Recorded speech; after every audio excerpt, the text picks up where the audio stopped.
എന്ന് മനസ്സിലായോ? ചുണ്ട്. അതായത് ഇതിനിടെ ഒരു വിഷ്വൽ ഇട്ടിട്ടുണ്ടായിരുന്നു, കണ്ടിട്ടുണ്ടാവും, തേനീച്ചക്കൂടിൻ്റെ. ആ തേനീച്ചകളെ പറഞ്ഞു വിടാൻ പറ്റുമോ എന്ന് നോക്കാൻ വേണ്ടിയിട്ട് അവിടെ ജസ്റ്റ് താണ് ഇരുന്ന് നോക്കിയതാണിത്. അപ്പോൾ ഒരു തേനീച്ച ഇവിടെ കുത്തി, മറ്റു തേനീച്ച മൊത്തം ഇരുന്നിട്ടുണ്ടായിരുന്നു, ചെയ്തിട്ടുണ്ടായിരുന്നില്ല. അപ്പോൾ ആ തേനീച്ചയുടെ മുള്ള് ജസ്റ്റ് കൊണ്ടിട്ടുണ്ടായിരുന്നു. അപ്പോൾ അതിൻ്റെ ഭാഗമായിട്ടാണ് ഈ നീര് വന്നിരിക്കുന്നത്. പോവും, വേദനയൊന്നുമില്ല, നാളെ ആകുമ്പോഴേക്കും പോവും എന്നാണ്.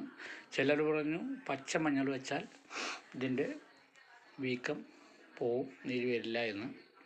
ചിലർ പറഞ്ഞു ഉള്ളിയുടെ നീര് വെച്ചാൽ പോകുമെന്ന്.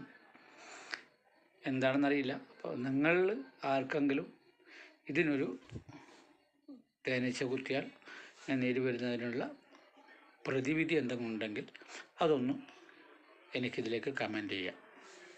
അത് പറയാനാണ് ഈ വിഷ്വല് കാണിച്ച് തന്നെ ഞാൻ ഇട്ടിരിക്കുന്നത്. ഇനി ആർക്കെങ്കിലും തേനീച്ച കുത്തിയിട്ടുണ്ടെങ്കിൽ അതിനൊരു പരിഹാരം എന്ന നിലയിൽ, പച്ചമരുന്ന് എന്ന നിലയിൽ ആരെങ്കിലും ഉണ്ടെങ്കിൽ, ഐഡിയ ഉണ്ടെങ്കിൽ അതൊന്ന് ഇതിലേക്ക് കമൻറ്റ് ചെയ്യാം. Okay, thank you all.